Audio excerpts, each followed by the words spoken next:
اپنے آپ کو ہلاک کرنے کا منصوبہ بناتا ہے اور پھر اسے ترک کر دیتا ہے۔ یہ عمل کچھ عرصے تک جاری رہتا ہے، یہ مہینوں اور برسوں بھی جاری رہ سکتا ہے، اور ہفتوں، دنوں اور چند گھنٹوں بلکہ چند منٹوں تک کے لیے بھی۔ اور اسی عمل کے دوران کسی وقت وہ خوفناک اور فیصلہ کن لمحہ پہنچتا ہے جب انسان ایک ہی جھٹکے میں سب کچھ کر گزرتا ہے۔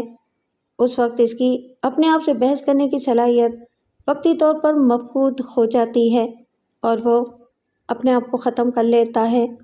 لیکن یوں بھی ہوتا ہے کہ اگر وہ خوفناک لمحہ گزر جائے، انسان اپنی بحث کرنے کی صلاحیت سے مکمل طور پر محروم نہ ہو جائے، تو پھر وہ سنبھل جاتا ہے، وہ لمحہ گزر جاتا ہے اور انسان کی زندگی بچ جاتی ہے۔ میرا کہنے کا مقصد اس کے علاوہ اور کچھ نہیں کہ آپ کسی بھی انسان کے بارے میں، اس کے آئندہ رویوں کے بارے میں کوئی حتمی فیصلہ صادر نہیں کر سکتے۔ بدلتے ہوئے حالات کے تحت انسانی رویے بدلتے رہتے ہیں۔ مسلسل ناکامیاں انسان کی جد و جہد کو کمزور بھی کر دیتی ہیں۔ عرفان احمد صاحب، انسان ہمت ہار بھی جاتا ہے اور یہ مایوسی اس کی شخصیت و مزاج میں گہری کیفیتی تبدیلیوں کا باعث بنتی ہے۔ میں نے آپ کے بارے میں جو کچھ سنا تھا ویسے ہی آپ کو پایا، عرفان احمد نے ایک پھیکی مسکراہٹ کے ساتھ کہا۔ مجھے بتایا گیا تھا کہ آپ صرف ایک قانون دان نہیں ہیں، آپ ایک اسکالر ہیں، عالم ہیں، اور سچائی کو تلاش کرنا ہی آپ کا اصل مقصد ہے۔ میں نہیں جانتی کہ میں عالم یا اسکالر ہوں، صالحہ عبدالکریم نے کثر نفسی سے کام لیتے ہوئے مسکرا کر کہا، لیکن آپ کی دوسری بات سے میں مکمل طور پر متفق ہوں۔ جی ہاں، سچائی کی تلاشی میرا اصل مقصد ہے۔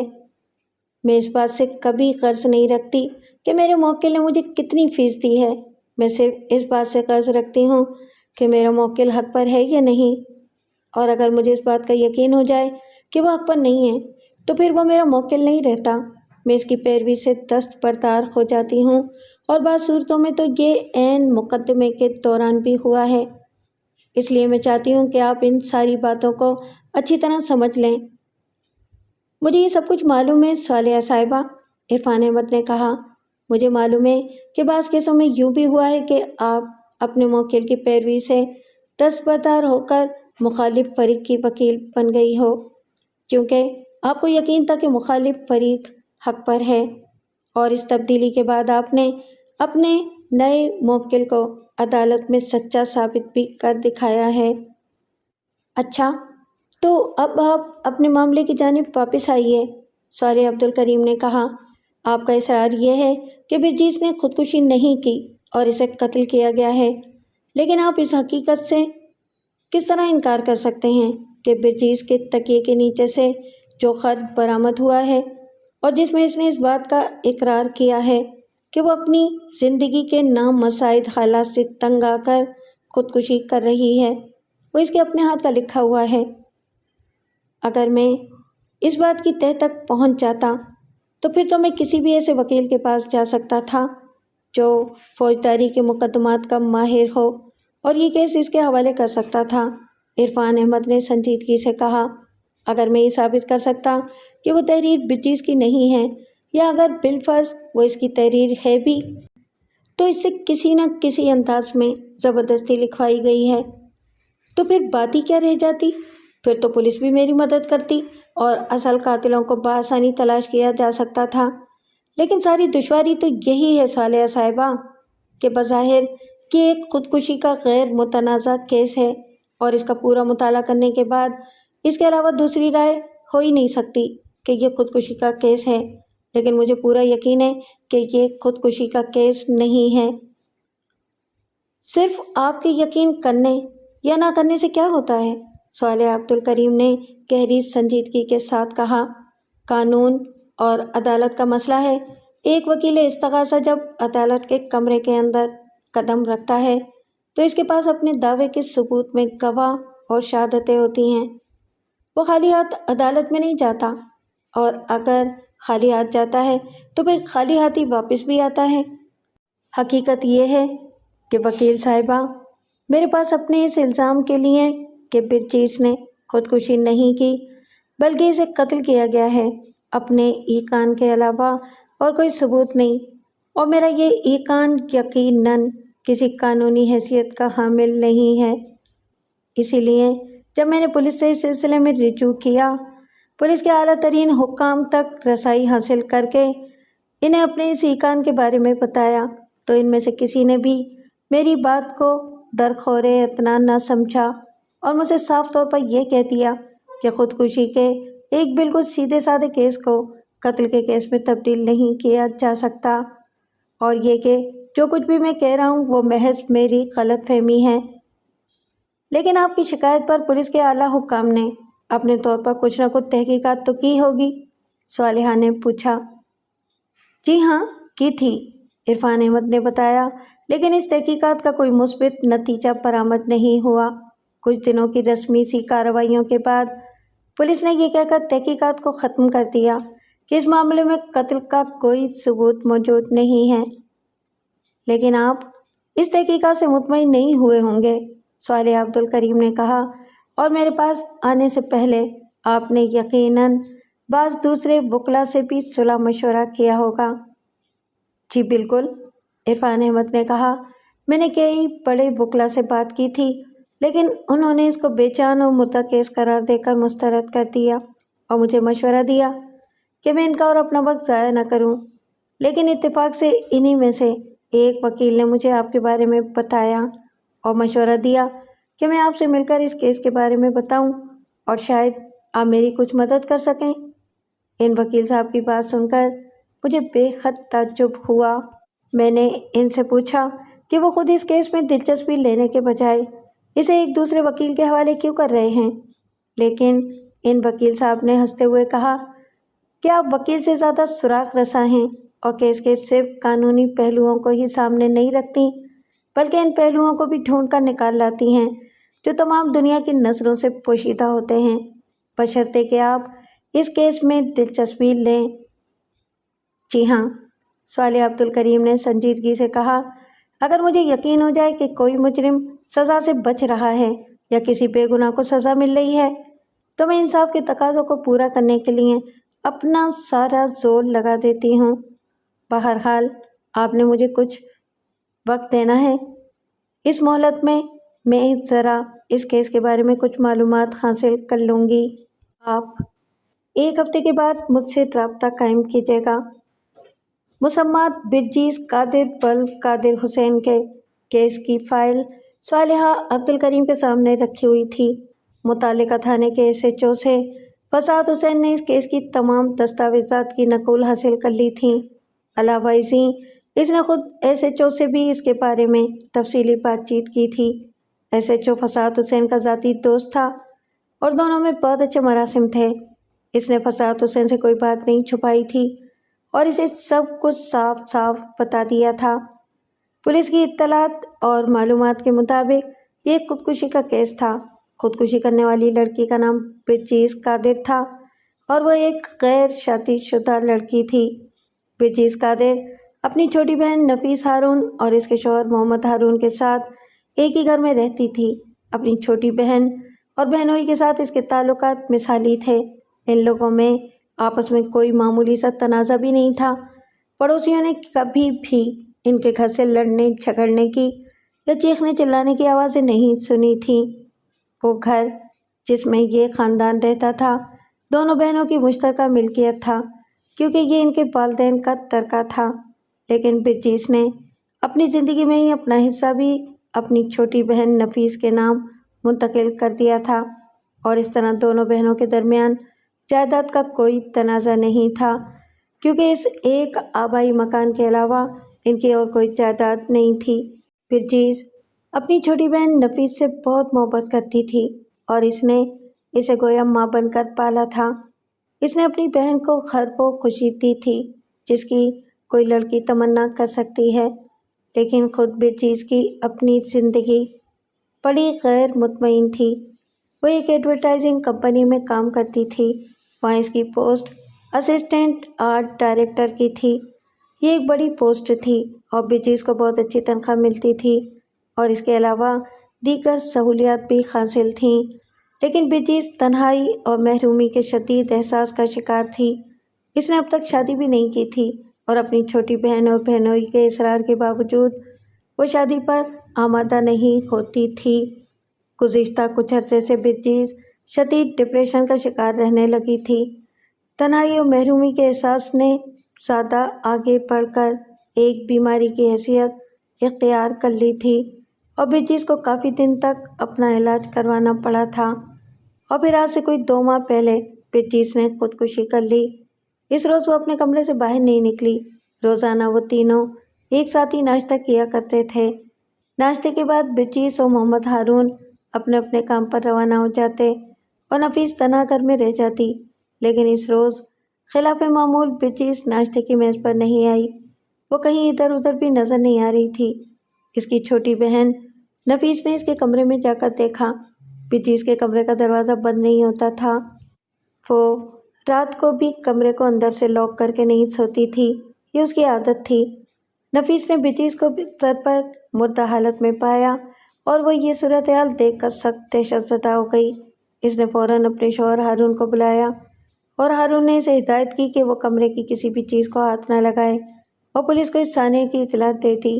ذرا سی دیر میں پولیس آ گئی اور ڈاکٹر نے معائنے کے بعد یہ بتایا کہ بلجیس کو مرے ہوئے کئی گھنٹے گزر چکے ہیں۔ کمرے کی تلاشی کے دوران متوفیہ کے بستر کے تکیے کے نیچے سے ایک لفافہ برآمد ہوا جس میں اردو میں تحریر کردہ ایک خط موجود تھا۔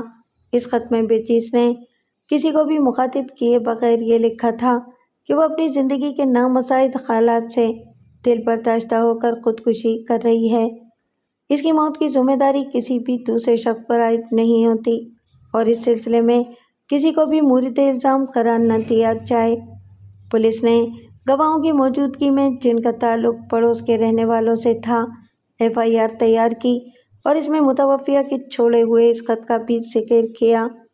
پولیس نے وہ تحریر سب سے پہلے تو نفیس اور اس کے شوہر ہارون کو دکھائی اور نفیس نے زار و قطار روتے ہوئے اس امر کا اعتراف کیا کہ یہ تحریر اس کی بڑی بہن کی ہی ہے۔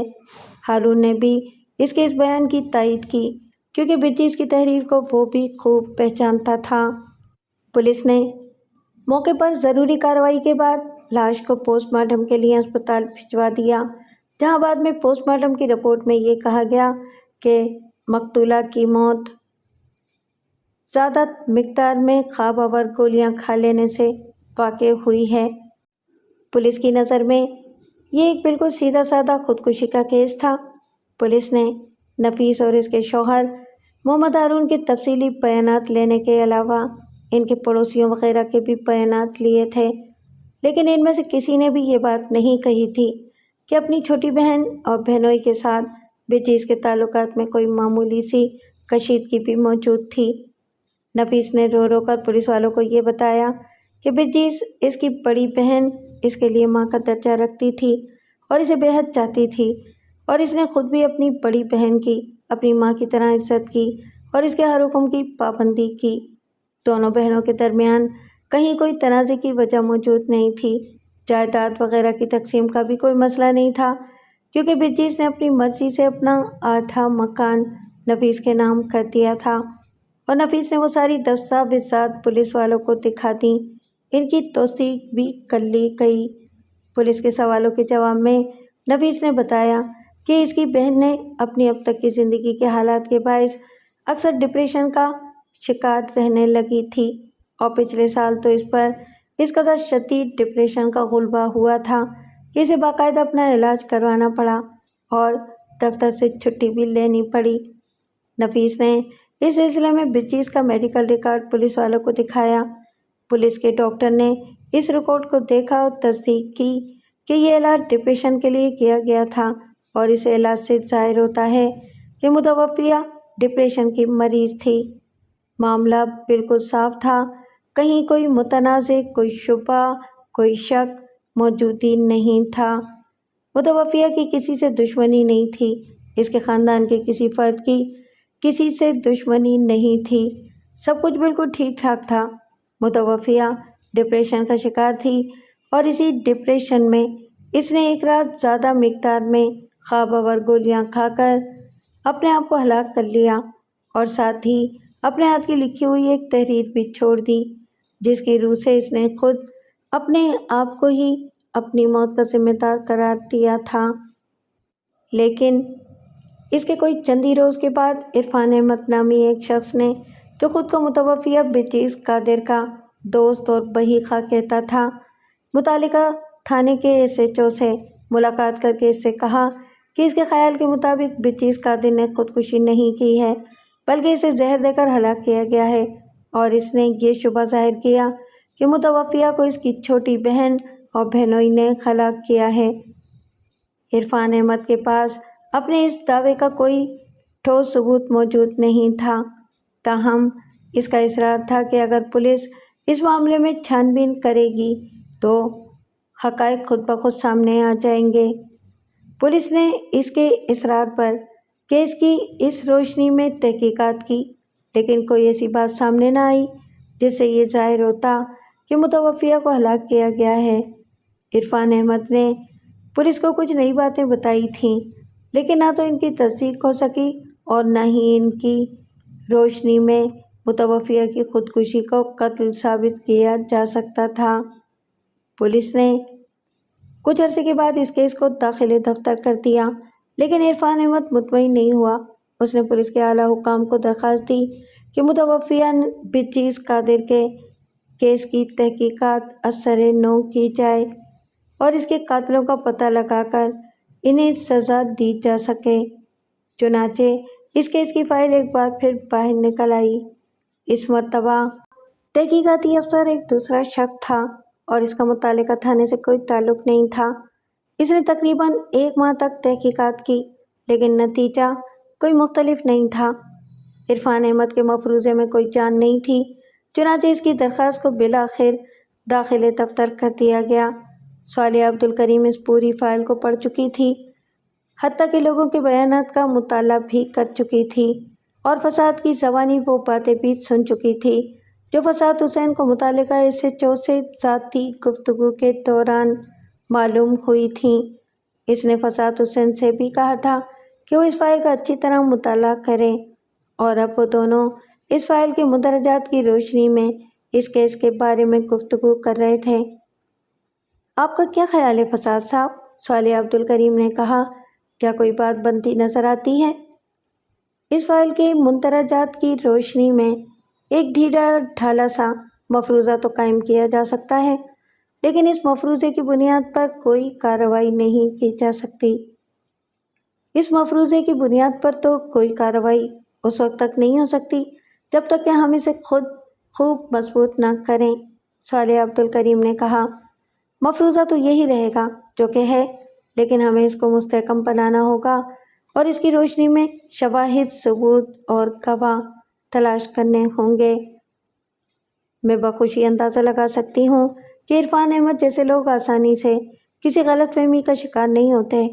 وہ ایک بہت ذہین اور سمجھدار آدمی معلوم ہوتا ہے، اور اس نے کہا کہ اس کے ساتھ ہی یہ خرابی ہے، وہ اگر اس بات پر اصرار کر رہا ہے کہ بلچیس نے خودکشی نہیں کی بلکہ اسے قتل کیا گیا ہے، تو اس کی تہہ میں ضرور کوئی اہم بات ہوگی۔ میرا مطلب ہے کہ اس کے یقین کو ہم یکسر مسترد نہیں کر سکتے، ہمیں اس کے بارے میں سنجیدگی سے سوچنا ہوگا۔ آپ ٹھیک کہتی ہیں، فساد حسین نے کہا، لیکن ایک اور بات کو بھی پیش نظر رکھنا چاہیے۔ کہیں ایسا تو نہیں ہے کہ اپنی کارکردگی، اپنی ناکامی اور شکست کا بدلہ لینے کی غرض سے عرفان احمد نفیس اور ہارون کو اس چکر میں پھنسانا چاہتا ہے؟ وہ خود تو وہ حاصل نہیں کر سکا جو وہ چاہتا تھا، تو وہ ہارون کے خلاف انتقامی جذبات رکھتا ہو اور ان جذبات کی تسکین کے لیے یہ سب کچھ کرنا چاہتا ہو۔ اس امکان کو بھی پیش نظر رکھنا ہے، صالحہ عبدالکریم نے کہا۔ بہرحال یہ ایک دلچسپ کیس ہے، میں عرفان احمد سے اس کے بارے میں تفصیل سے بات کرنا چاہوں گی۔ دریں اثنا میں ان لوگوں کے بارے میں بھی کچھ معلومات حاصل کرنے کی کوشش کروں گا، فساد حسین نے کہا۔ ابھی اس میں اتنا زیادہ سرگرم ہونے کی ضرورت نہیں ہے، صالحہ عبدالکریم نے کہا۔ پہلے میں عرفان احمد سے اس کا تفصیلی بیان سن لوں، پھر اس کے بیان کی روشنی میں ہم اپنی تحقیق و تفتیش کے دائرے کا تعین کریں گے۔ ٹھیک ہے، فساد حسین نے کہا، آپ پہلے عرفان احمد سے بات کر لیجئے۔ اس کے بعد جب عرفان احمد نے صالحہ عبدالکریم سے رابطہ قائم کیا تو صالحہ عبدالکریم نے اس سے کہا کہ وہ اس کیس کی پوری فائل کا مطالعہ کر چکی ہے اور اس کے مندرجات میں ایسی کوئی بھی چیز نہیں تھی جس کی بنیاد پر وہ اس معاملے کو کچھ آگے بڑھا سکے۔ اس ریکارڈ کی روشنی میں تو کچھ بھی نہیں کیا جا سکتا تھا۔ آپ کا کہنا ہے کہ برجیس کو اس کی سکی چھوٹی بہن اور بہنوئی نے مل کر قتل کیا ہے؟ صالحہ عبدالکریم نے کہا، لیکن اس دعوے کی سرے سے کوئی بنیاد نہیں ہے۔ حقائق تو یہ بتاتے ہیں کہ دونوں بہنوں میں ایک دوسرے کے لیے گہری محبت تھی۔ برجیس نے نفیس کو ماں کی طرح پالا تھا اور نفیس بھی اپنی بڑی بہن پر جان چھڑکتی تھی۔ جان چھڑکتی ہوگی، عرفان احمد نے ایک ٹھنڈی سانس بھر کر کہا، لیکن انسانی جذبات کوئی مستقل شے تو نہیں کہ انسان بدل بھی تو سکتا ہے، بلکہ بدلتا ہے۔ انسانی رویے ہمیشہ معروضی حقائق و حالات کے تابع ہوتے ہیں۔ محبتیں نفرتوں میں اور نفرتیں محبتوں میں تبدیل ہو جاتی ہیں۔ آپ کل شام کے 5 بجے میرے پاس آئیے، صالحہ عبدالکریم نے سنجیدگی سے کہا، اور میں یہ چاہوں گی کہ آپ مجھے ان دونوں بہنوں کے خاندانی حالات کے بارے میں، نفیس کے شوہر ہارون کے بارے میں اور خود اپنے اس خاندان کے ساتھ تعلق کے بارے میں تفصیل سے بتائیے۔ لیکن ایک بات کا خیال رکھیے گا عرفان صاحب، اگر آپ چاہتے ہیں کہ میں سچائی کی تلاش میں آپ کی مدد کروں تو پھر آپ کو مجھ سے کھل کر بات کرنی ہوگی۔ تمام کڑوی کسیلی حقیقتوں کو میرے سامنے بے نقاب کرنا ہوگا، اور میرا آپ سے وعدہ ہے کہ یہ ساری باتیں ایک قیمتی راز کی طرح میرے سینے میں محفوظ رہیں گی۔ آپ کو جاننا چاہیے کہ میں بہت سے لوگوں کے اہم رازوں کی امین ہوں اور میں نے کبھی بھی ان کے اعتماد کو ٹھیس نہیں پہنچائی ہے۔ آپ مجھے جو کچھ بتائیں گے اسی کی روشنی میں مجھے سچائی کو تلاش کرنے کا کام انجام دینا پڑے گا۔ اسی میں سے وہ نکات تلاش کرنے کی کوشش کروں گی جن کی بنیاد پر اس معاملے کو آگے بڑھایا جا سکے۔ میرا مطلب یہ ہے کہ اب ہر بات کا انحصار آپ کے تعاون پر ہے۔ میں آپ سے کچھ نہیں چھپاؤں گا صالحہ صاحبہ، عرفان احمد نے کہا۔ پولیس کی تحقیقات کے دوران میں نے جو بیانات دیے ہیں اور جو ان دستاویزات میں شامل ہیں جن کا آپ مطالعہ کر چکی ہیں، ان سے تو آپ واقف ہو ہی چکی ہیں، مگر ان کے علاوہ ان بیانات کو بھول جائیے اور یہ سمجھ لیجئے کہ میں نے انہیں نہیں پڑھا اور میں ان کے بارے میں کچھ نہیں جانتی۔ صالحہ عبدالکریم نے کہا، جو کچھ آپ جانتے ہیں اس کے بارے میں مجھے سب بتا دیجئے، اس کے بعد ہی میں یہ دیکھوں گی کہ میں کیا کر سکتی ہوں۔ ٹھیک ہے وکیل صاحبہ، عرفان احمد نے ایک پھیکی اور بے جان سی مسکراہٹ کے ساتھ کہا، لیکن جو کچھ میں کہوں گا اس کو آپ خود اپنے الفاظ کی روشنی میں جانچیے گا۔ آپ کو یاد ہوگا کہ اس روز جب میری اور آپ کی پہلی ملاقات ہوئی تھی، آپ نے کہا تھا کہ بعض اوقات کسی انسان کا رویہ ہماری توقع کے اس قدر خلاف اور اتنا ناقابل فہم ہوتا ہے کہ ہم اس پر حیران رہ جاتے ہیں۔ آپ نے بالکل سچ کہا تھا وکیل صاحبہ، اور اسی سچائی کو اپنے ذہن میں رکھیے گا۔ قادر حسین اس روز جب دفتر سے گھر واپس آیا تو وہ اپنے سینے میں ہلکا ہلکا درد محسوس کر رہا تھا۔ یہ درد اکثر ہوتا تھا، لیکن قادر حسین نے اس کی طرف کوئی توجہ نہیں دی تھی۔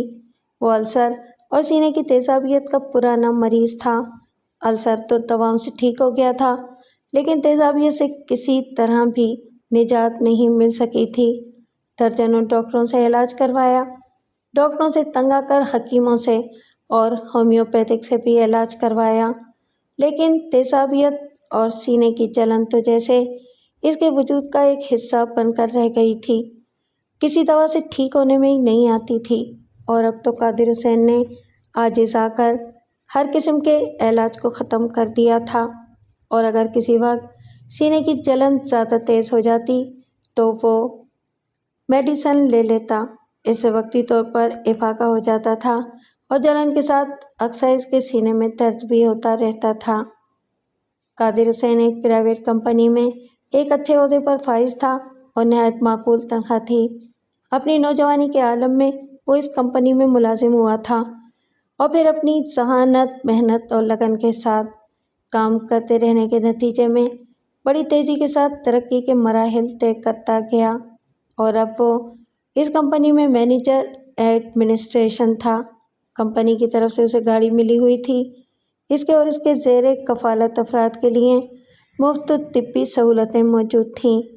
قادر حسین کا کنبہ مختصر سا تھا، ایک بیوی اور 2 لڑکیاں۔ بڑی لڑکی کا نام بےچیز تھا اور چھوٹی کا نام نفیس۔ دونوں کی عمروں میں 3 سال کا فرق تھا۔ قادر حسین کی بیوی زہرا بیگم کو بیٹے کی بڑی آرزو تھی، لیکن قدرت نے اس کی یہ آرزو پوری نہ کی۔ 2 بیٹیوں کی پیدائش کے بعد اس کے ہاں کوئی اولاد نہیں ہوئی۔ جہاں تک قادر حسین کا تعلق تھا تو وہ 2 بیٹیوں پر ہی قانع تھا اور دونوں کو بہت چاہتا تھا۔ اس کا کہنا تھا کہ اسے بیٹوں سے زیادہ بیٹیاں پسند ہیں، کیونکہ بڑھاپے میں بیٹیاں بیٹوں کے مقابلے میں زیادہ سکھ پہنچاتی ہیں۔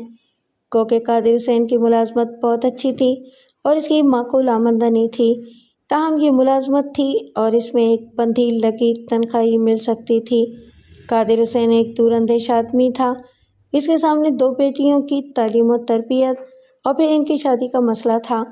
اس کے بارے میں ان دنوں دونوں میاں بیوی نے شروع سے ہی سوچنا شروع کر دیا تھا۔ زہرا بیگم خود بھی ایک زمانہ شناس عورت تھی اور اپنے خاندان کے مسائل کو بخوبی سمجھتی تھی۔ چنانچہ سب سے پہلے جس چیز پر توجہ دی گئی وہ تھی ایک مکان کی تعمیر۔ اس زمانے میں زمینوں اور مکانوں کی قیمتیں آسمانوں سے باتیں نہیں کرتی تھیں اور ایسا نہیں تھا کہ متوسط طبقے کے لوگوں کے لیے مکان تعمیر کروانا ناممکنات میں سے ہو جائے۔ قادر حسین نے اس وقت گلشن اقبال میں ایک 1000 گز کا پلاٹ بآسانی خرید لیا۔ اس وقت یہ سارے کا سارا علاقہ صرف کیکر کی جھاڑیوں سے پٹا ہوا تھا۔ دور دور تک کوئی آبادی نہیں تھی۔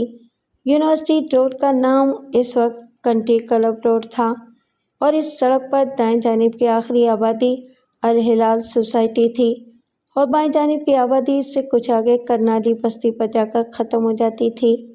اس کے بعد جو پہلی آبادی ملتی تھی وہ سوئی گیس ٹرانسمیشن کی آبادی تھی، مگر چند ہی سال کے اندر اس علاقے میں ترقیاتی کام شروع ہو گیا اور بڑی تیزی کے ساتھ مکانات کی تعمیر ہونے لگی اور قادر حسین نے ہاؤس بلڈنگ فائنینس کارپوریشن سے قرضہ حاصل کیا اور اپنے مکان کی تعمیر بھی شروع کروا دی۔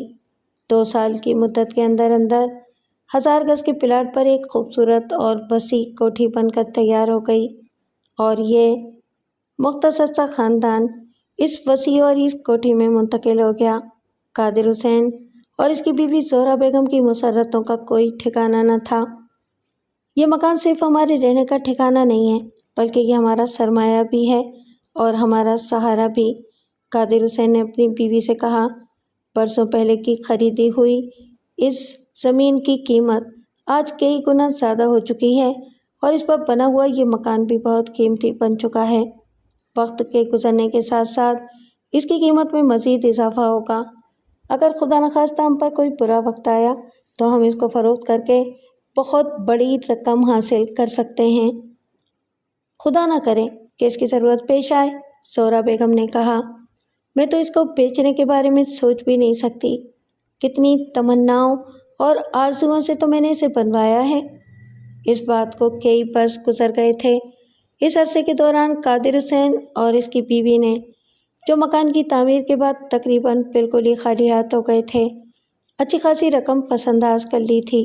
دونوں لڑکیاں اب اسکول جاتی تھیں اور ماں باپ ان کی تعلیم و تربیت پر خصوصی توجہ دیتے تھے۔ لیکن اچانک سب کچھ ختم ہو گیا۔ اس خوشحال اور ہنستے کھیلتے کنبے کی زندگی میں ایک ایسا زبردست المیہ رونما ہوا جس نے اس کی بنیادیں ہلا کر رکھ دیں اور اس کی زندگی کے دھارے کو پلٹ کر رکھ دیا۔ اس روز جب قادر حسین دفتر سے گھر آیا تو سینے میں ہلکا ہلکا درد محسوس کر رہا تھا۔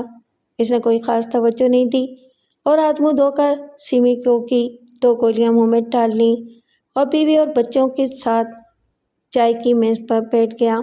یہ لوگوں کا روز کا معمول تھا۔ قادر حسین جب دفتر سے واپس آ جاتا تھا تبھی وہ لوگ شام کی چائے ایک ساتھ پیتے تھے۔ قادر حسین نے چائے ختم کی ہی تھی کہ اچانک اسے بڑی زور کی متلی محسوس ہوئی۔ پیٹ میں کھلبلی اور تشنج پیدا ہوا اور یوں لگا جیسے آنتیں کھنچ کر حلق کی طرف آ رہی ہیں۔ وہ جلدی سے میز پر سے اٹھ کر باتھ روم کی طرف بھاگا اور ابھی وہ واش بیسن کے پاس پہنچا ہی تھا کہ اسے بڑے زور کی قے ہو گئی۔ زہرا اور دونوں بچیاں جلدی سے اس کے پاس آ گئیں اور زہرا اسے سہارا دینے لگی۔ کوئی خاص بات نہیں ہے، قادر حسین نے مسکراتے ہوئے کہا، وہی کمبخت ایسیڈیٹی، اور کیا، اس کا تو کوئی علاج ہی نہیں ہے۔ آپ چل کر لیٹ جائیے، زہرا بیگم نے کہا، میں ابھی آپ کے لیے سونف اور پودینے کا پانی پلاتی ہوں، اس سے متلی رک جائے گی، آئیے۔ اور اس نے قادر حسین کو سہارا دینا چاہا، لیکن قادر حسین کو کسی سہارے کی ضرورت نہیں تھی، وہ بالکل ٹھیک ٹھاک تھا۔ وہ اپنے پیروں سے چل کر اپنے بیڈ روم تک گیا اور پھر وہاں بستر پر لیٹ کر اس نے آنکھیں بند کر لیں۔ بڑی بیٹی برجیس، جس کی عمر اس وقت 9 سال کی تھی، اس کے پاس موجود ہی رہی، جبکہ 6 سالہ نفیس اپنی ماں کے ساتھ باورچی خانے میں چلی گئی۔ میں آپ کا سر دبا دوں ابو؟ برجیس نے اپنے باپ کے سرانے کھڑے ہو کر کہا، لیکن قادر حسین نے اس کی بات کا کوئی جواب نہیں دیا۔ وہ آنکھیں بند کیے ہوئے خاموشی سے لیٹا رہا۔ ابو شاید سو گئے ہیں، ننھی برجیس نے دل میں سوچا اور پھر اپنے باپ کو نہیں چھیڑا۔ وہ بہت سمجھدار بچی تھی، اس نے مناسب یہی سمجھا کہ باپ کو آرام کرنے دیا جائے۔ ذرا دیر میں زہرا سونف اور پودینے کا پانی لے کر آ گئی اور اس نے اپنے شوہر کو سوتا ہوا دیکھ کر آہستہ سے اسے جگانے کی کوشش کی تاکہ وہ یہ پانی پینے کے بعد پھر آرام سے سو جائے، لیکن جب زہرا کے ہاتھ نے قادر حسین کی پیشانی کو چھوا تو ایک دم گھبرا گئی۔ قادر حسین کا جسم تو سرد ہو رہا تھا۔ ڈاکٹر نعمان ان لوگوں کے پڑوس میں ہی رہتا تھا اور دونوں گھروں کے درمیان بہت اچھے تعلقات تھے۔ زہرا اسی وقت بے تحاشا بھاگتی ہوئی اپنے گھر سے نکلی اور ڈاکٹر نعمان کے گھر میں گھس گئی۔ ڈاکٹر نعمان اسی وقت اپنے کلینک جانے کے لیے گھر سے نکلنے ہی والا تھا کہ زہرا بدحواسی کے عالم میں وہاں پہنچ گئی اور اس نے نعمان کو اپنے شوہر کی بیماری کے بارے میں بتایا۔ آپ گھبرائیے نہیں، میں ابھی آپ کے ساتھ چلتا ہوں، ڈاکٹر نعمان نے کہا اور وہ اس کے ساتھ اس کے گھر آ گیا۔ ڈاکٹر نعمان کے لیے وہ بڑا مشکل وقت تھا۔ اس نے اپنے دوست اور پڑوسی قادر حسین کا معائنہ کر لیا تھا اور اب اس کی سمجھ میں نہیں آ رہا تھا کہ وہ اس کی بیوی اور دونوں بچیوں کے سامنے یہ بات کس طرح کہے کہ قادر حسین مر چکا ہے۔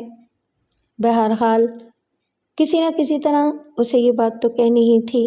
زہرا نے جب یہ سنا تو اسے یقین نہیں آیا۔ وہ پھٹی پھٹی آنکھوں سے ڈاکٹر نعمان کی صورت دیکھ رہی تھی اور دونوں بچیوں نے رونا شروع کر دیا تھا۔ ڈاکٹر نعمان کی بیوی اور اس کے بچے اسی وقت وہاں آ گئے اور غمزدہ خاندان کو تسلی دینے لگے۔ ان میں ڈاکٹر نعمان کا 12 سالہ بیٹا عرفان احمد بھی شامل تھا۔ عرفان احمد اور برجیس کی عمروں میں 3 سال کا فرق تھا۔ عرفان احمد کا اس گھرانے میں بہت آنا جانا تھا اور وہ تینوں بچے آپس میں مل جل کر کھیلتے کودتے تھے۔ دونوں لڑکیاں بھی برابر عرفان احمد کے گھر جاتی آتی رہتی تھیں اور یہ بات اس وقت 12 سالہ عرفان احمد کو خود بھی پوری طرح نہیں معلوم تھی کہ 9 سالہ برجیس اس کے دل میں کس طرح چپکے اپنا گھر بنا رہی ہے۔ عرفان احمد کو صرف یہ معلوم تھا کہ اسے برجیس اچھی لگتی ہے، اس کے ساتھ کھیلنا، اس سے باتیں کرنا، ہوم ورک کرنے میں اسے مدد دینا، یہ سب کچھ اسے بہت اچھا لگتا تھا۔ قادر حسین کے انتقال کے بعد کئی رشتہ داروں نے زہرا بیگم کو یہ مشورہ دیا کہ وہ اس مکان کو فروخت کر دے اور کوئی دوسرا چھوٹا سا سستا سا مکان خرید لے جو ان تینوں ماں بیٹیوں کی رہائش کے لیے بہت کافی ہوگا، اور باقی رقم کو بینک میں ڈال دے تاکہ اس کی بیٹیوں کی شادی کے وقت کام آئے، مگر زہرا بیگم نے اس مشورے کو قبول کرنے سے انکار کر دیا۔ میں یہ مکان تو کسی قیمت پر بھی نہیں بیچوں گی، اس نے کہا، یہی تو ہمارا سب کچھ ہے۔ اس کو بنوانے کے لیے انہوں نے کس قدر محنت اور دوڑ دھوپ کی تھی۔ دفتر سے چھٹی لے کر سارا دن دھوپ اور گرمی میں وہاں کھڑے رہ کر اپنا سر کھپاتے رہتے تھے اور پھر سب سے بڑی بات یہ ہے کہ وقت گزرنے کے ساتھ ساتھ اس کی قیمت میں اضافہ ہوتا جائے گا، اور شاید میں اسے بیچنے کے بارے میں صرف اسی وقت سوچوں گی جب برجیس اور نفیس کی شادیوں کا موقع آئے، لیکن اس وقت میں ابھی بہت دیر ہے۔ قادر حسین کے انتقال پر اس کے دفتر سے جو رقم ملی، زہرا بیگم نے بڑی دور اندیشی سے کام لیتے ہوئے اسے بہت سنبھال کر ایک بچت اسکیم میں لگا دیا اور خود ایک اسکول میں معمولی سی نوکری کر لی۔ وہ ایک تعلیم یافتہ عورت تھی، لیکن اب وہ عمر کی اس منزل میں تھی جہاں کسی نئے کیریئر کے شروع کرنے کا سوال ہی پیدا نہیں ہوتا تھا۔ اسکول کی نوکری معمولی سی تنخواہ کی حامل تھی، لیکن وہ کسی نہ کسی طرح اپنا اور اپنی بچیوں کا گزارا کرتی رہی۔ بچت اسکیموں سے منافع کی اچھی خاصی رقم مل جاتی تھی اور سب ملا جلا کر کام چل جاتا تھا۔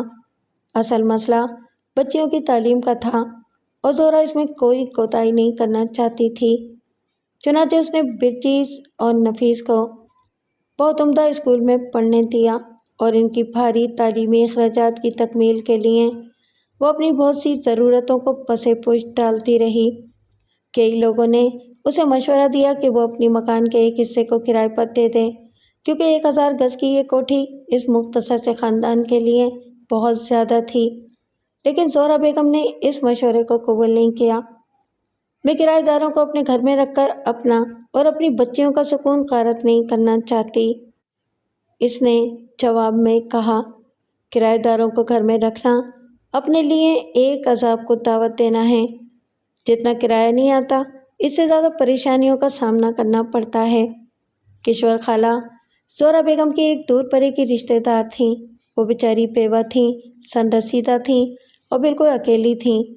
اب تک وہ اپنے ایک رشتے کے ایک دیور کے گھر میں رہتی تھیں، جہاں انہیں ہمیشہ ایک فاضل اور غیر ضروری بوجھ سمجھا جاتا تھا، لیکن وہ قسمت کی ماری اس ساری بدسلوکی کو اس لیے برداشت کرنے پر مجبور تھیں کیونکہ دنیا میں ان کا کوئی اور ٹھکانہ نہیں تھا۔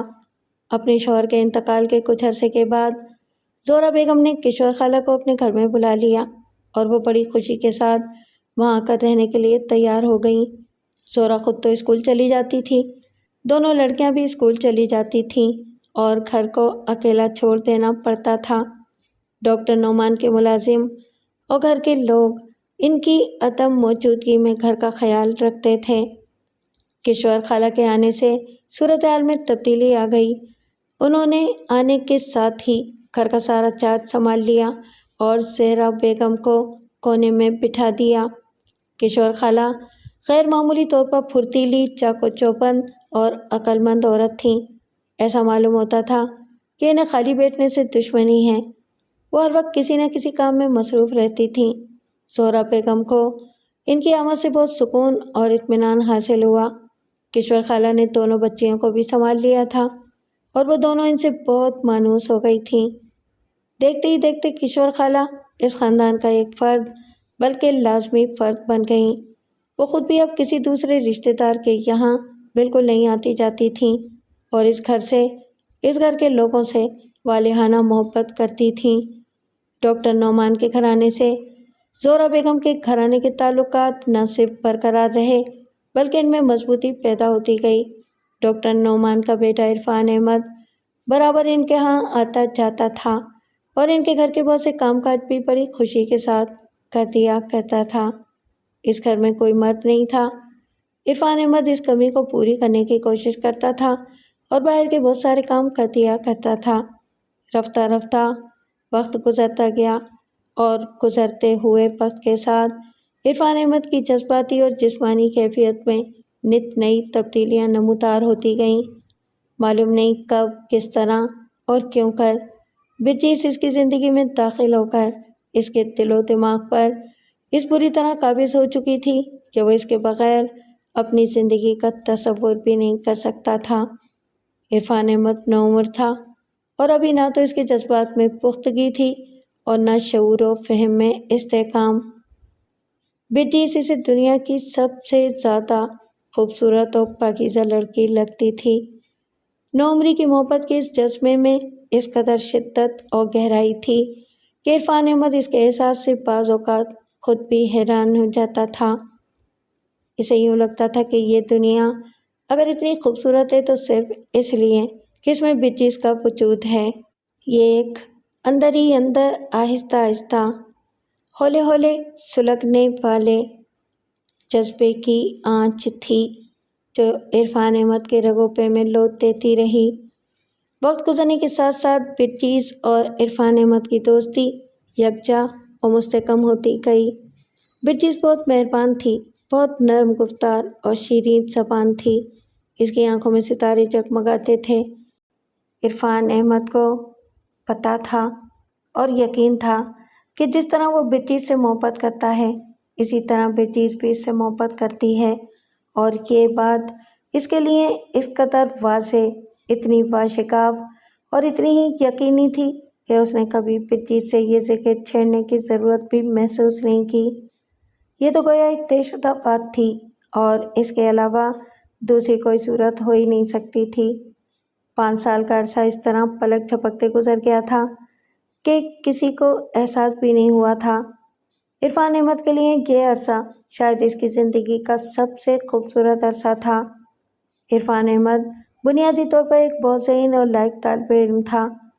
تعلیمی میدان میں برابر مارکے پر مارکے سر کرتا رہا۔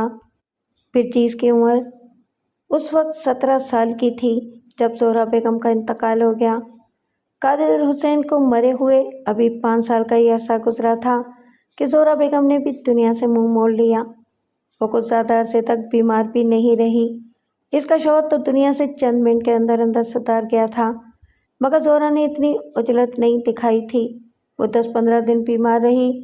ڈاکٹر نعمان نے اسے اسپتال میں داخل کروایا اور اس کے علاج پر بھرپور توجہ دی، لیکن اس کے جگر نے کام کرنا بالکل چھوڑ دیا تھا۔ زہرا بیگم جاں بر نہ ہو سکی اور وہ دونوں بیٹیوں کو دنیا میں تنہا چھوڑ کر چپکے سے یہاں سے رخصت ہو گئی۔ بچیز اور نفیس کے لیے یہ دوسرا جان لیوا صدمہ تھا جو انہیں برداشت کرنا پڑا۔ آج سے 5 سال پہلے انہوں نے اپنے باپ کی موت کا غم دیکھا تھا اور اب انہیں اپنی ماں کا غم بھی دیکھنا پڑ رہا تھا۔ ان کی آنکھوں کے سامنے دنیا اندھیر ہوئی جا رہی تھی۔ باپ جب مرا تھا تو ماں موجود تھی جس نے ان دونوں کے سروں پر ہاتھ رکھا تھا، لیکن اب ماں کے مرنے کے بعد ان کے سر پر ہاتھ رکھنے والا کون تھا؟ اس وقت کشور خالہ نے دونوں لڑکیوں کی زبردست دلجوئی کی اور انہیں یقین دلایا کہ وہ ان کو چھوڑ کر کہیں نہیں جائیں گی اور ہمیشہ ان کی خدمت کرتی رہیں گی۔ کشور خالہ بیچاری کے پاس اپنے ہاتھ پیروں کے علاوہ اور کیا تھا؟ وہ ہاتھ پیروں سے ہی ان دونوں بے آسرا یتیم لڑکیوں کے لیے کچھ کر سکتی تھیں، اور اس سے انہوں نے کبھی دریغ نہیں کیا۔ انہوں نے لڑکیوں سے کہہ دیا کہ وہ تو اب مر کر ہی اس گھر سے نکلیں گی۔ برجیز بڑی تھی اور ماں کے مرنے کے بعد اب چھوٹی بہن کی سرپرست اور نگراں بھی وہی بن گئی تھی۔ اس پر بڑی ذمہ داری آ پڑی تھی اور اس نے اپنے آپ کو ان ذمہ داریوں سے عہدہ برا ہونے کے لیے تیار بھی کر لیا تھا۔ اس نے یہ بات اچھی طرح سمجھ لی تھی کہ کشور خالہ کا وجود اس گھر کے لیے بے حد ضروری ہے۔ ماں کے مرنے کے بعد ان دونوں نوجوان لڑکیوں کے سر پر کسی سرپرست کا سایہ ہونا ضروری تھا، اور کشور خالہ سے زیادہ بڑھ کر اور کون ہو سکتا تھا؟ اس کے ساتھ ہی اور بھی کئی اہم مسائل تھے۔ ماں کی تنخواہ کو بچت کے منافع میں شامل کر کے گھر کا خرچ کسی نہ کسی طرح چل جاتا تھا، لیکن اب آمدنی کا یہ ذریعہ بھی بند ہو گیا تھا۔ دونوں بہنیں ابھی زیر تعلیم تھیں اور تعلیمی اخراجات کو پورا کرنے کے لیے خاصی اضافی رقم کی ضرورت تھی۔ برجیز کے لیے ممکن نہیں تھا کہ وہ کہیں نوکری کر لے، کیونکہ اس صورت میں اسے تعلیم چھوڑنا پڑتی اور وہ اس کے لیے تیار نہیں تھی۔ برجیز کو بچپن ہی سے ڈرائنگ اور پینٹنگ سے بہت گہری دلچسپی تھی اور وہ اپنے فالتو اوقات میں تصاویر اور ڈرائنگز بنایا کرتی تھی۔ مسلسل مشق سے اس کا ہاتھ کافی صاف ہو گیا تھا۔ ڈاکٹر نعمان اس خاندان کا پرانا ہمدرد تھا اور پڑوسی ہونے کے ناطے اسے ان لوگوں کے معاملات سے گہری دلچسپی تھی۔ علاوہ ازیں اس کا اپنا اندازہ تھا کہ اس کا اکلوتا بیٹا عرفان احمد اور برجیز، جو ایک دوسرے کے بچپن کے ساتھی ہیں، ایک دوسرے کو پسند کرتے ہیں۔ گو کہ اس معاملے میں اس کی کبھی کسی سے بات چیت نہیں ہوئی تھی۔ برجیز تو ایک ایسی لڑکی تھی کہ اسے کوئی بھی ناپسند نہیں کر سکتا تھا۔ اس کی شخصیت تو گوناگون خوبیوں کا ایک مجموعہ تھی، جس میں سب سے بڑی خوبی اس کا غیر معمولی حسن تھا۔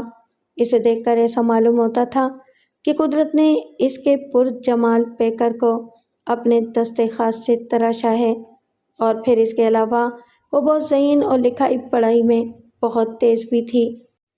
ڈاکٹر نعمان احمد کو برجیس بہت پسند تھی، اور اس کا فیصلہ تھا کہ جب بھی کبھی یہ بات سامنے آئی تو وہ فوراً عرفان کے لیے برجیس کا رشتہ مانگ لے گا۔ ڈاکٹر نعمان احمد کو اچھی طرح معلوم تھا کہ وہ لوگ اتنے غیور اور بااہمیت ہیں کہ کسی بھی قسم کی مالی امداد ہرگز قبول نہیں کریں گے۔ چنانچہ اس نے اس کے لیے ایک منفرد راستہ تلاش کیا۔ اس کے ایک دوست کی بہت بڑی ایڈورٹائزنگ ایجنسی تھی۔ اس دوست کا نام عشرت حسین تھا۔ ڈاکٹر نعمان نے عشرت حسین سے ملاقات کر کے یہ معلوم کیا کہ آیا اس کی ایڈورٹائزنگ ایجنسی میں جونیئر آرٹسٹ کی ضرورت ہے۔ فی الحال تو ایسی کوئی گنجائش موجود نہیں ہے، عشرت حسین نے کہا، لیکن اگر تم کسی شخص کے لیے بہت زیادہ انٹرسٹڈ ہو تو کچھ نہ کچھ کر دیں گے، کوئی راستہ نکال لیں گے۔ تنخواہ کی بات مت سوچنا، ڈاکٹر نعمان نے کہا۔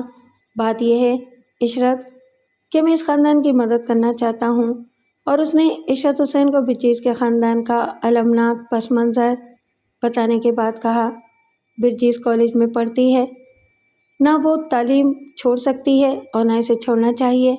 میں چاہتا ہوں کہ تم اسے اپنے یہاں پارٹ ٹائم ملازم رکھ لو، یعنی وہ کالج کے بعد تمہارے ہاں آ جایا کرے اور کچھ تھوڑا بہت کام کر لیا کرے۔ اس کی ایک معقول تنخواہ مقرر ہو، اور وہ تنخواہ ہر ماہ خاموشی سے میں دیا کروں گا، اور تم اسے برجیس کے حوالے کر دیا کرنا، میرا کوئی حوالہ دیے بغیر۔ بکواس مت کرو یار، عشرت حسین نے اپنے دوست کو ڈانٹتے ہوئے کہا۔ میاں، ہم لاکھوں کماتے ہیں اس کاروبار سے، تو کیا ایک شریف اور ضرورت مند خاندان کی مدد کے لیے چند سو روپے ماہانہ بھی نہیں خرچ کر سکتے؟ مگر یہ بتاؤ کہ اس لڑکی کو کچھ آتا جاتا بھی ہے؟ میرا مطلب ہے کہ کچھ بنا لیتی ہے، ڈیزائن وغیرہ۔ میں نے اس کی بنائی ہوئی بعض تصاویر اور ڈرائنگز دیکھی ہیں، ڈاکٹر نعمان نے کہا، اور میرا اپنا یہ خیال ہے کہ اگر وہ توجہ دے اور اسے مناسب رہنمائی حاصل ہو تو ایک اچھی کمرشل آرٹسٹ بن سکتی ہے۔ ٹھیک ہے، عشرت حسین نے کہا، کل اسے میرے پاس میرے دفتر میں بھیج دینا، میں اس کا کچھ نہ کچھ بندوبست کر دوں گا۔ ڈاکٹر نعمان نے جب برجیس کے سامنے یہ تجویز رکھی تو اس کی خوشی کا ٹھکانہ نہ رہا۔ مسئلہ تو خود بخود حل ہو گیا تھا۔ وہ یہ سوچ سوچ کر پریشان ہو رہی تھی کہ اخراجات کا معاملہ کس طرح طے ہو سکے گا، اور اس نے یہی سوچا تھا کہ وہ کالج سے آنے کے بعد 2-4 ٹیوشن تلاش کرے گی اور ان سے جو رقم حاصل ہوگی اس سے کام چلائے گی۔ لیکن اب تو گھر بیٹھے ڈاکٹر نعمان کی مہربانی کے نتیجے میں اسے پارٹ ٹائم ملازمت مل رہی تھی، اور ملازمت بھی ایسی تھی جو اس کی پسند اور اس کے ذوق کے عین مطابق تھی۔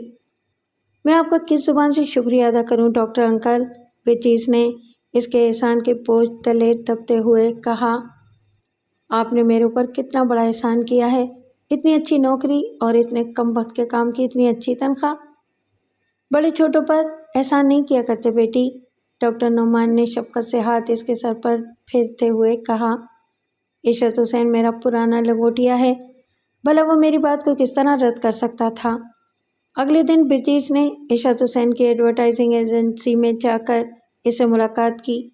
عشرت حسین اس کے ساتھ بڑی نرمی اور مہربانی سے پیش آیا، اور اس نے اسے اپنے یہاں کے آرٹ ڈائریکٹر عبدالرشید کے سپرد کر دیا، اور اسے بتا دیا کہ برجیس لنچ کے بعد دفتر آیا کرے گی۔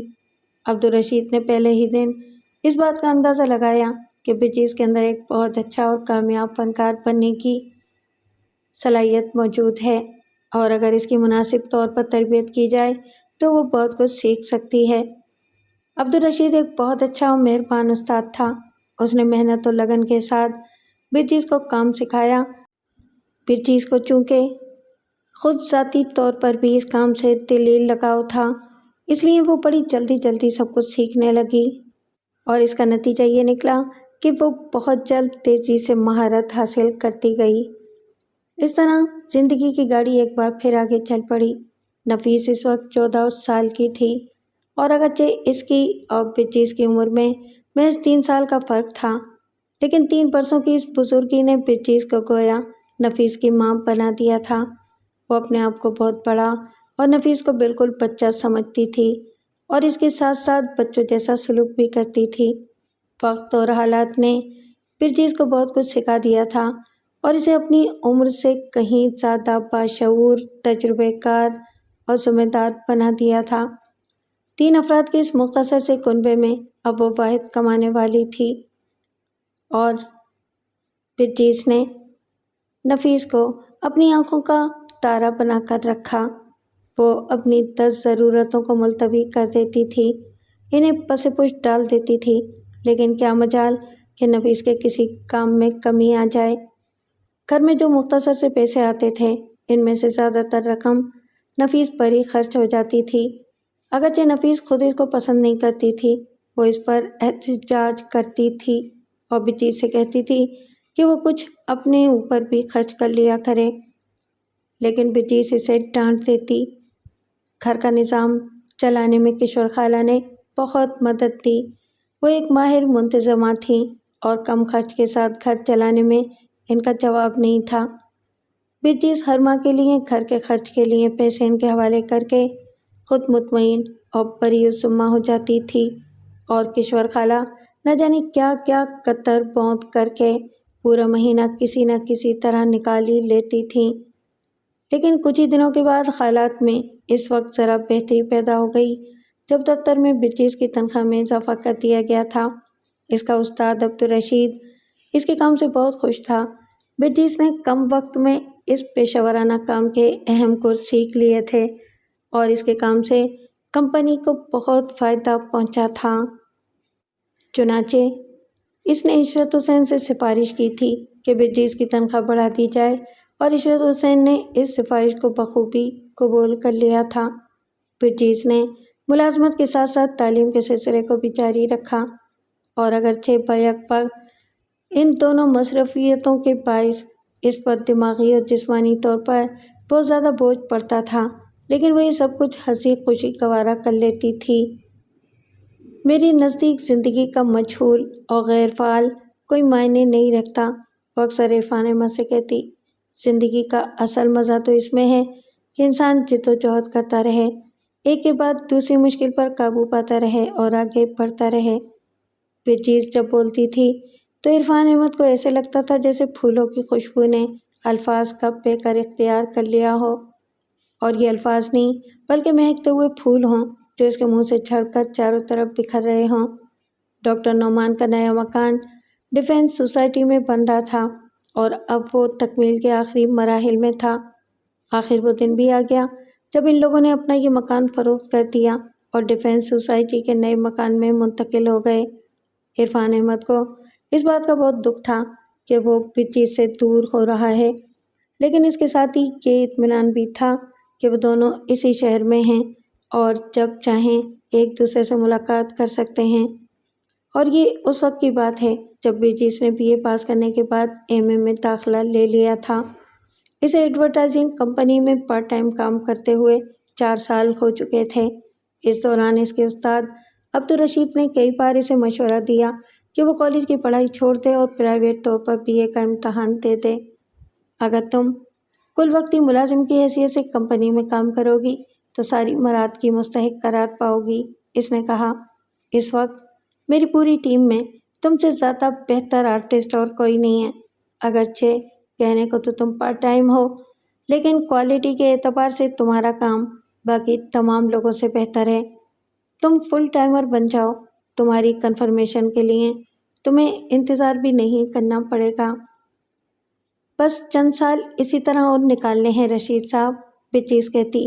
میں MA کر لینا چاہتی ہوں، اس کے بعد مجھے اپنے کیریئر کے طور پر تو اسی کام کو اپنانا ہے جو میں اس وقت کر رہی ہوں۔ اب تو یہ کام جیسے میری زندگی کا جزو بن گیا ہے۔ میری بس ایک ہی خواہش ہے اور وہ یہ کہ میں یونیورسٹی کے ریگولر طالب علم کی حیثیت سے MA کر لوں۔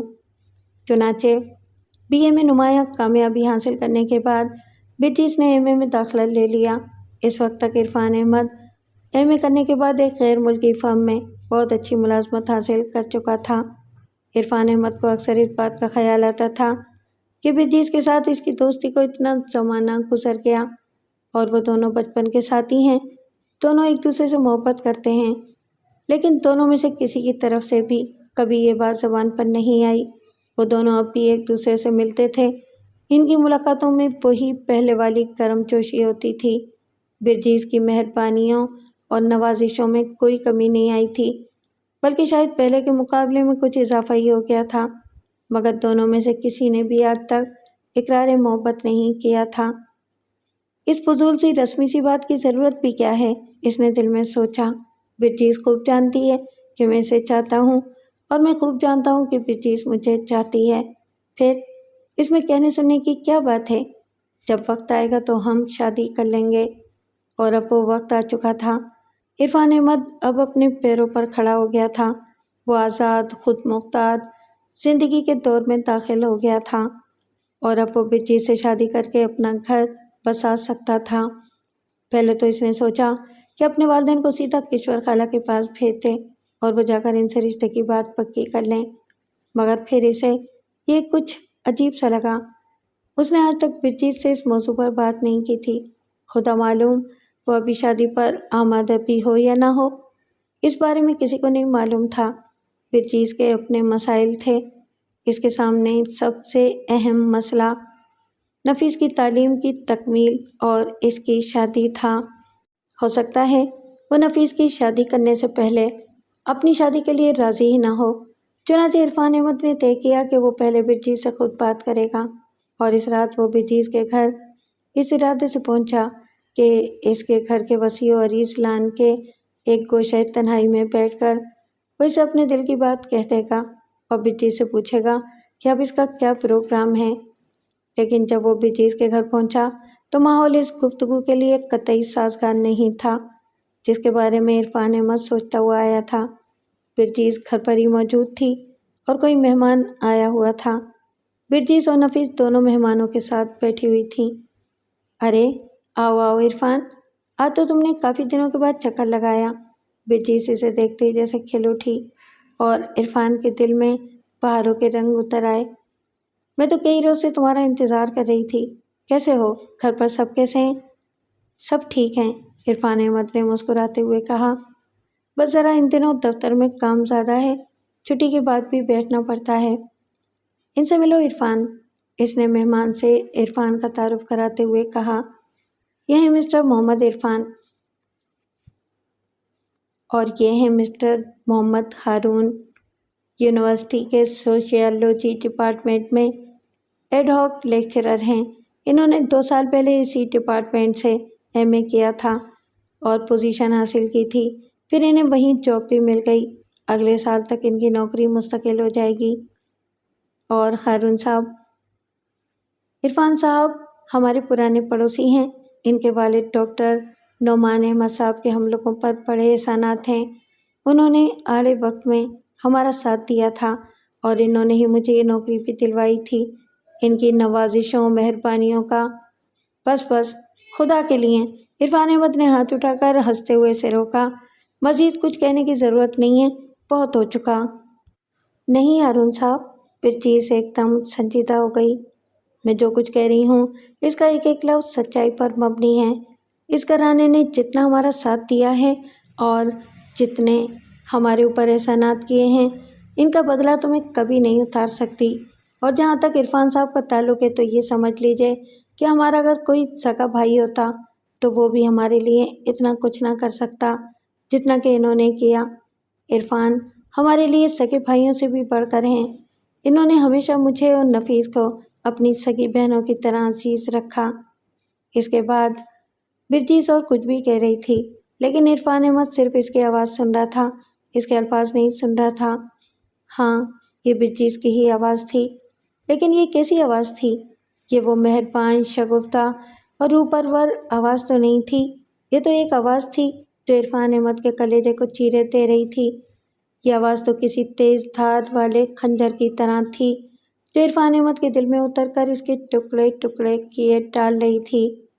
یہ آواز تو اس کو قتل کر رہی تھی۔ عرفان احمد کے ہاتھ پیروں میں ایک تیز سنسناہٹ ہو رہی تھی اور اس کا دماغ جیسے پھٹا جا رہا تھا، لیکن اس نے اس وقت اپنے آپ کو پوری کوشش کر کے سنبھالا جب محمد ہارون نے اس کی طرف مسافے کے لیے ہاتھ بڑھایا۔ آپ جیسے لوگ قابل ستائش ہیں، محمد ہارون نے گرم جوشی کے ساتھ اس کا ہاتھ دباتے ہوئے کہا۔ یہ کوئی رسمی الفاظ نہیں ہے عرفان صاحب، مجھے آپ سے مل کر واقعی دلی مسرت ہوئی۔ شکریہ، شکریہ ہارون صاحب، عرفان احمد نے آہستہ سے مسکرانے کی کوشش کرتے ہوئے کہا، اور پھر وہ جلدی سے یہ کہہ کر وہاں سے اٹھ گیا کہ ذرا کشور خالہ سے بھی مل لے، لیکن وہ کشور خالہ کے پاس نہیں گیا۔ ڈرائنگ روم سے نکل کر وہ لان کی طرف چلا گیا اور وہاں وہ اپنے سوچنے سمجھنے کی صلاحیتوں کو بحال کرنے لگا۔ ڈرائنگ روم سے لان تک پہنچتے پہنچتے اس تازیانے کی ضرب کی شدت میں ذرا کمی واقع ہو گئی جو ابھی ابھی اسے لگا تھا، اور وہ کچھ سوچنے سمجھنے کے لائق ہو گیا۔ یہ میں اس قدر حواس باختہ و پریشان کیوں ہو رہا ہوں؟ اس نے اپنے آپ کو بہلانے کی کوشش کی۔ برجیس نے اس سے یہی تو کہا تھا کہ میں نے ان دونوں کو اپنی سگی بہنوں کی طرح عزیز رکھا ہے، تو اس میں کون سی قیامت آ گئی؟ کیا وہ اس سے یہ کہتی کہ وہ اور میں ایک دوسرے سے محبت کرتے ہیں؟ لا حول بلا قوت، آخر ایک اجنبی شخص ہے، اس کے علاوہ اور کیا کہا جا سکتا تھا؟ عرفان احمد مختلف ہیلوں بہانوں سے اپنے آپ کو مطمئن کرنے کی کوشش کر رہا تھا، لیکن یہ کوئی آسان کام نہیں تھا۔ اس کے دل و دماغ میں قیامت سی برپا ہو گئی۔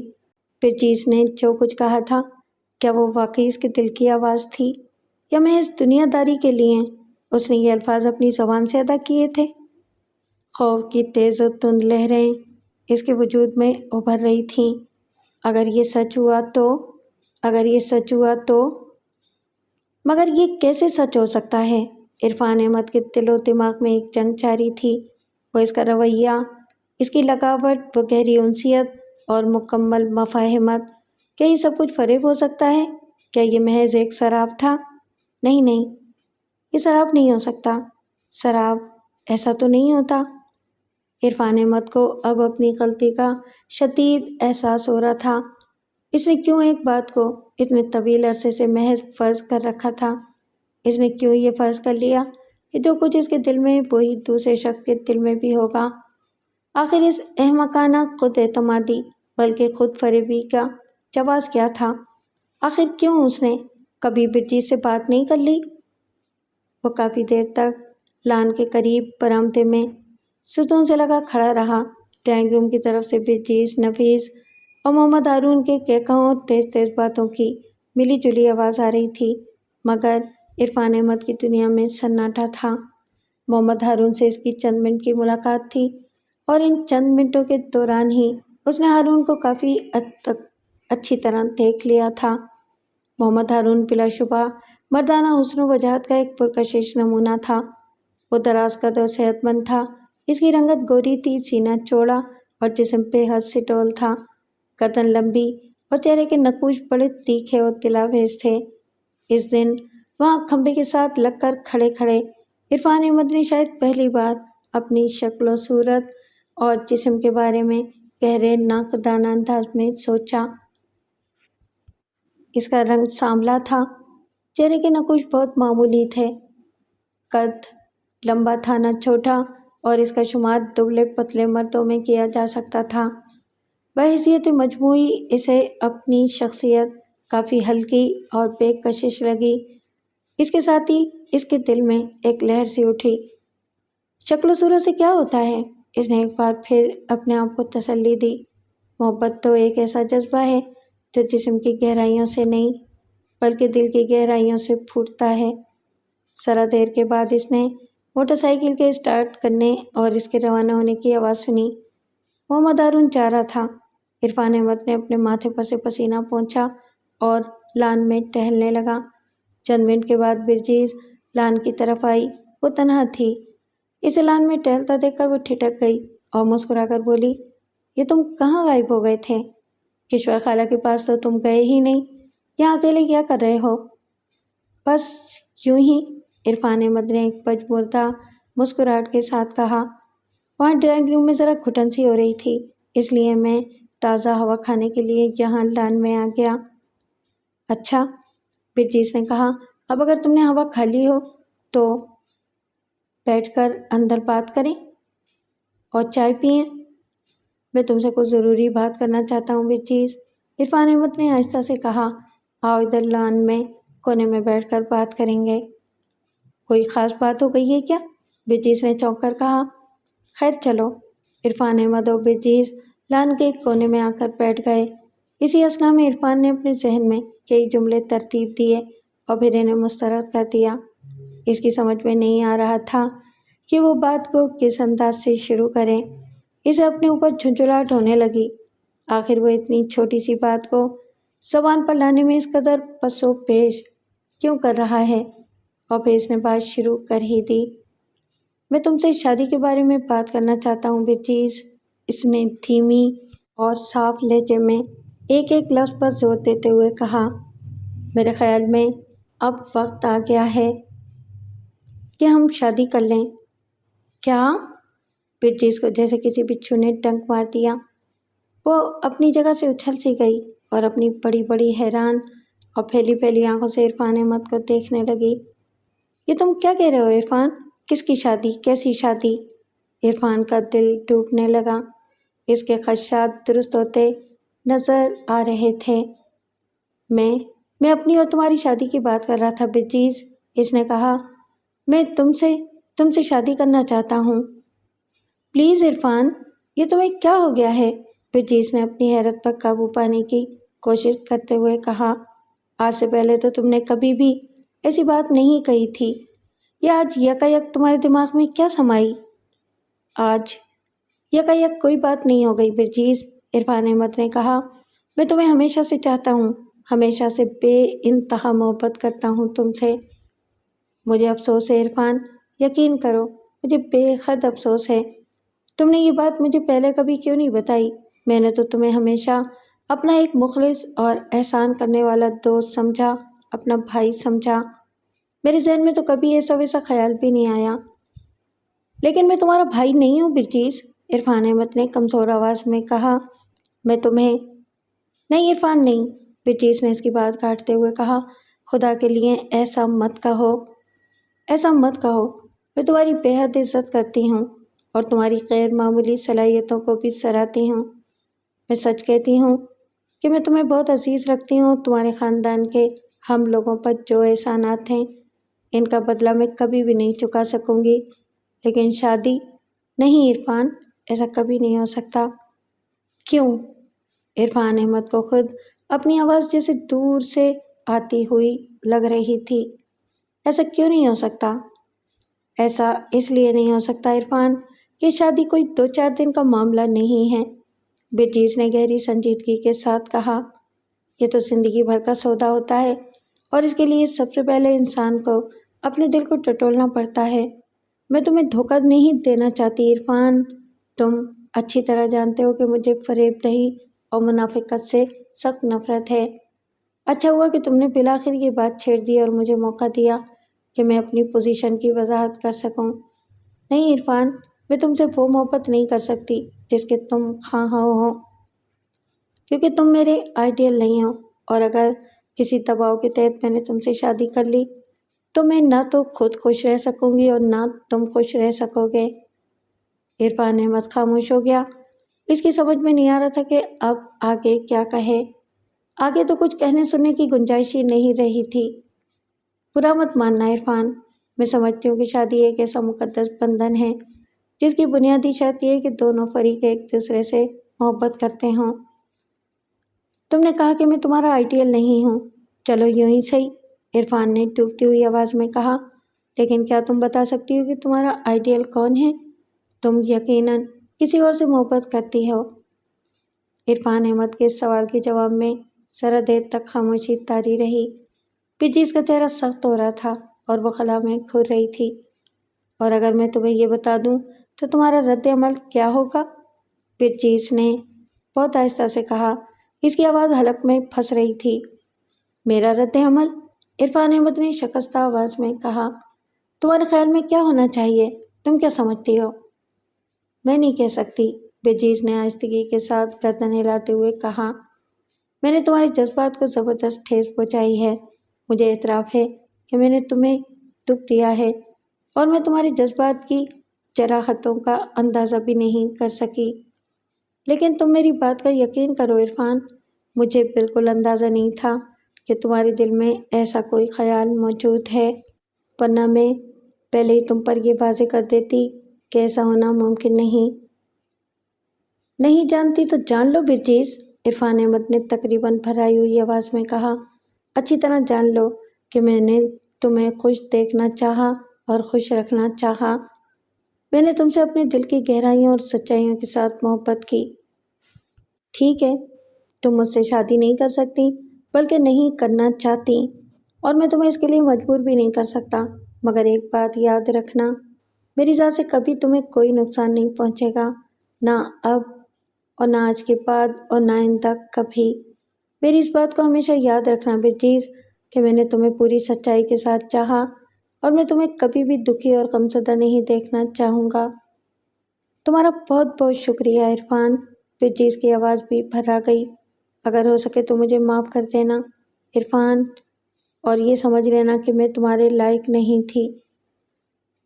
تم غالباً اگر میں غلطی پر نہیں ہوں تو شاید ہارون کو پسند کرتی ہو۔ وہ غور سے بلجیز کے چہرے کو دیکھنے لگا۔ بلجیز نے کچھ دیر تک اس کی بات کا کوئی جواب نہیں دیا۔ اگر تم نے اس کا اندازہ لگا ہی لیا ہے تو پھر ٹھیک ہے، کچھ دیر کے بعد بلجیز نے تھکی ہوئی اور ہلکی آواز میں کہا۔ ہاں عرفان، میں ہارون کو پسند کرتی ہوں، وہ بھی مجھے پسند کرتا ہے، اور خدا کے لیے تم اپنا اور اس کا موازنہ کرنے نہ لگ جانا۔ تم لاجواب خوبیوں کے حامل آدمی ہو، اس میں کوئی شک نہیں، لیکن دیکھو نا، ایک عورت دنیا کے ہر اچھے آدمی کے ساتھ محبت تو نہیں کر سکتی، وہ ہر اچھے آدمی کے ساتھ عزت کر سکتی ہے، اس کا احترام کر سکتی ہے، اس کے لیے قربانیاں بھی دے سکتی ہے، لیکن وہ ہر اچھے آدمی کے ساتھ شادی نہیں کر سکتی۔ اپنے دل میں یہ کبھی خیال نہ لانا کہ میں نے تمہارے اوپر ہارون کو ترجیح دی۔